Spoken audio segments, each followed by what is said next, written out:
నమస్తే, welcome to our channel. వివాదాస్పద దర్శకుడు రామ్ గోపాల్ వర్మపై అయితే ఇటీవల కేసు నమోదైన సంగతి తెలిసిందే. మరి ఇటువంటి కేసులకు నేను భయపడేది లేదు అంటూ ఆయన వీడియో విడుదల చేశారు. మరి ఇదే విషయంపై చర్చించడానికి మనతో పాటుగా ఉన్నారు సీనియర్ జర్నలిస్ట్ మాణిక్ గారు. సార్ నమస్తే.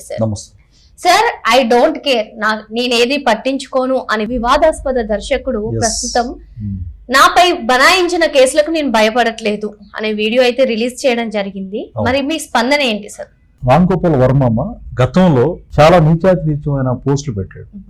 అంటే ప్రస్తుత సీఎం గారు బాబు గారిని కావచ్చు, పవన్ కళ్యాణ్ గారు కావచ్చు, లోకేష్ గారిని కావచ్చు, వీళ్ళ ముగ్గురిని టార్గెట్ చేసి బీభత్సంగా విషాన్ని వెలగక్కాడు. అంటే కారణం ఏంటంటే జగన్మోహన్ రెడ్డి ఇతన్ని రిక్రూట్ చేసుకున్నాడు అనమాట వీటి కోసం. అంటే ఇతనిలో ఉన్న టాలెంట్ ఏంటంటే సినిమా మీడియా మాధ్యమం ద్వారా ఒక దుర్మార్గాన్ని అందంగా నేను చేస్తానని చెప్పేసి ఇతను కమిట్మెంట్ అయ్యి డబ్బులకి, అంటే సినిమా ఆఫర్లు లేవు కదా, ఏదో ఓటీటీలో బూత్ సినిమాలు తీసే వ్యక్తి, లేకపోతే దెయ్యం సినిమాలను ఏదో తీసే వ్యక్తి, ఆఫర్ లేకపోవడంతో జగన్మోహన్ రెడ్డి అక్రమంగా సంపాదించిన వేల కోట్ల రూపాయలు ఉన్నాయి కదా, సో వాళ్ళు హైర్ చేసుకున్న ఈ వ్యక్తి దుమ్మెత్తిపోసాడు వాళ్ళ మీద.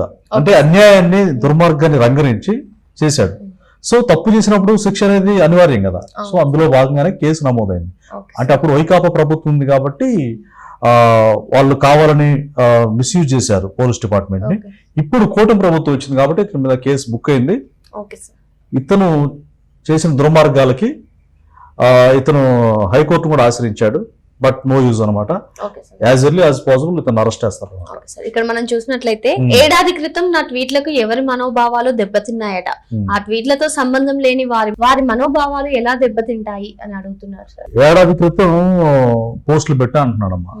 ఎంత జుగుప్సాకరమైన పోస్టులు పెట్టాడో, ఎంత నీచంగా పోస్టులు మాత్రమే కాదు, మార్ఫింగ్ మాత్రమే కాదు, అసలు సినిమాలే తీశాడు.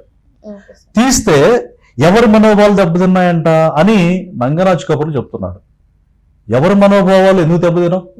ఇప్పుడు మానవత్వం లేని ఒక మృగంలాగా తయారైన వ్యక్తికి, భార్యని కూతురుని కూడా పట్టించుకునే వ్యక్తికి హ్యూమానిటీ ఉండకపోవచ్చు. కానీ మనం సమాజంలో బ్రతుకుతున్నాం, మనిషి సంఘజీవి. ఈ వ్యక్తి ఎవరి మనోభావాలు దెబ్బతిన్నాయట అని అడుగుతున్నాడు.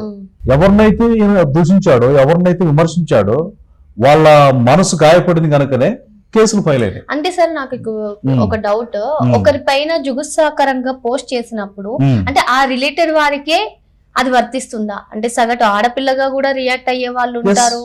మరి ఇక్కడ ఈయన అనేది ఎలా చూడాలి? అంటే ఏంటంటే తుండేవారు అనమాట. చేసిన తప్పుని కొంతమంది రియలైజ్ అవుతారు మనుషులుగా. అయ్యో నేను తప్పు చేశాను, శిక్షార్హుడిని, దయచేసి నా తప్పును క్షమించండి అని రియలైజ్ చూస్తాం. మనిషి కొంత మనసు ఉంటే. వీడేంటంటే వీడు అనొచ్చు, ఎందుకంటే ఒక మానవత్వం మనిషి కనుక. ఇంకోటి అమ్మా, ఈ వ్యక్తి ప్రొఫైల్ మనం ఒకసారి చూసుకుంటే బ్యాక్ వెళ్తే కేవలం కామాభిలాష ఎందు తప్ప మిగతా దాని మీద ఆలోచన లేని, ప్రతి జీవికి కామాభిలాష ఉండొచ్చు, ఉంటుంది. కానీ మనుషులకి ఒక నియమ నిబద్ధతలు, ఒక రిలేషన్స్, గౌరవ మర్యాదలు, తల్లి, చెల్లి, అక్క, భార్య, ఇవన్నీ ఉంటాయి. చిత్తకార్తె కుక్కలాగా, అంటే లేవగానే నేను పోర్న్ వీడియో చూస్తా అన్నటువంటి ప్రబుద్ధుడు. అంటే మనుషులుగా సంఘంలో బ్రతుకుతున్నప్పుడు మనకి మానవత్వ విలువలు ఉండవా? ప్రతి స్త్రీలోనూ శృంగారాన్ని చూస్తారనేటువంటి స్టేట్మెంట్ ఇచ్చిన ఈ వ్యక్తి ఈ రోజు నేనేం చేయలేదని అబద్ధం ఆడడం సభ్య సమాజం సహించదు అనమాట. సో ఇతని మీద కేసు అనేది గతంలో ఇతను సంబంధించిన బాస్ ప్రభుత్వం ఉంది కాబట్టి జగన్మోహన్ రెడ్డిది, ఇతని మీద చర్యలు తీసుకోలేదు కావాలని. అంటే జగన్మోహన్ రెడ్డి అరాచకానికి ఒక పెద్దన్న పాత్ర పోషించాడు. సో ఆ పెద్దన్న 30 ఏళ్ళు ఉంటారని చెప్పాడు. అది నమ్మారు ఈ బకరాలు. నమ్మి ఈ రోజు కూటమి ప్రభుత్వం వచ్చాక అన్న జగనన్న 30 ఏళ్ళు ఉంటా అన్న ఏంది విషయం, 5 ఏళ్లకే తరిమేశారు నిన్ను, మా పరిస్థితి అంటే మీరు చావండ్రా బాబు నాకేం లేదని చెప్పేసి జగన్మోహన్ రెడ్డి ఏదేదో వ్యవస్థను మేనేజ్ చేయాలని, ఉన్న డబ్బులు కట్టాలని, ఎవరికి వేసి ఏదో చేయాలని చేస్తున్నాడు. సరే, చట్టం తన పని తనను చూసుకుపోద్ది. ఇతని విషయంలో 100% ఖచ్చితంగా ఇతను శిక్షించబడాలని మహిళా సంఘాలు కూడా డిమాండ్ చేస్తున్నాయి. గతంలోనే ఇతని యొక్క పిక్చర్స్ సంబంధించి, ఇతని స్టేట్మెంట్ సంబంధించి ఉద్యమాలు చేశారు. టీవీ డిబేట్లో కూడా మహిళా సంఘ నాయకురాలు కూడా ఇతనితో వాగ్వాదానికి దిగిన సందర్భం మనకి అందరికి కూడా తెలిసిందే. సార్ మనం చూసినట్లయితే పోలీసులను ఆయుధంగా చేసుకుని పాలన సాగిస్తున్నారు. నిర్మాతకు నష్టం వస్తుందని షూటింగ్ వదిలేసి విచారణకు రాలేకపోతున్నా అని ఈయనకి చెప్తున్నారు సార్. ఇప్పటి వరకు పోలీసులు అయితే 2 సార్లు ఆయన్ని విచారణకు హాజరు కమ్మని చెప్పారు. కానీ ఆయన 2 సార్లు కూడా షూటింగ్ అని చెప్పి తప్పించుకుంటున్నారు. అంటే దీని వెనుక ఏమైనా పొగరబెట్టిన వివాదాస్పద ఆర్జీవి సమాజానికి ఏం ఉపయోగపడే సినిమాలు తీస్తున్నారని అమ్మ. ఇతను షూటింగ్ వదిలేసి విచారణకు రాలేకపో, షూటింగ్ నువ్వు చేసిన క్రిమినల్ నేను షూటింగ్ చేస్తున్నాను, లేకపోతే నేను ఏదో చేస్తున్నాను, నేను టూర్కి వెళ్ళాలి, ఇలాంటి కుదరదు. తప్పు చేసినాడు. ఇప్పుడు విజయపాల్ ఉన్నాడు, పాపాలు పండినాయి.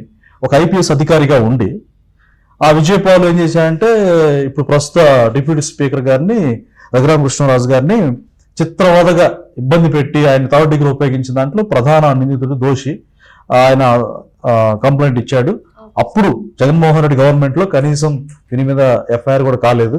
ప్రజాప్రభుత్వం వచ్చిన తర్వాత, ప్రజల పాలన కూటమి వచ్చిన తర్వాత విజయపాల్ మీద కూడా కేసు బుక్ అయింది. నాకు తెలియదు, గుర్తులేదు, మర్చిపోయే అంశాలను కూడా పక్కన పెట్టేసి అతన్ని విచారణ సహకరించకపోవడంతో ప్రకాశం జిల్లా ఎస్పీ ఆయన డిక్లేర్ చేసుకున్నారు ఇతను సహకరించట్లేదని, అరెస్ట్ చేశారమ్మా. సో అట్లాగా ఇతను షూటింగ్స్ కూడా నాకు కెరీర్ ఉంది అన్నట్టుగా మాట్లాడుతున్నాడు. తప్పు. ఇంకోటి, కేసులు భయపడని చెప్పాడమ్మా. కేసులు భయపడిన వ్యక్తి నన్ను అరెస్ట్ చేద్దని ముందస్తుగా హైకోర్టును ఎందుకు ఆశ్రయిస్తాడు? ఒకటి, డెన్ గృహంలో, అంటే మనకు విశ్వసనీయ సమాచారం ఏంటంటే డెన్ అని ఒకటి కట్టుకున్నాడు. అది ఒక గుహ అన్నట్టు ఇతనికి సంబంధించి. మరి దేనికి సంబంధించిన గుహో ఈ వ్యక్తికే తెలియాలి. అది అంటే ఒక అసభ్యకరమైన కార్యక్రమాలకి, కార్యకలాపాలకి కేర్ ఆఫ్ అడ్రస్ కి దాన్ని నిర్మించుకున్నాడు. అది ఇప్పుడు జగన్మోహన్ రెడ్డి అధికారం లేకపోవడంతో చేతులు ఎత్తేసాడు అనమాట.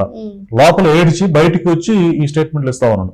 లోపల నా పని అయిపోయింది, నేను చేసిన దుర్మార్గాలు, నా పాపాలు చుట్టుకుంటున్నాయని చెప్పేసి తీవ్రంగా ఇతను కుంగిపోతున్నట్టుగా మనకు సమాచారం.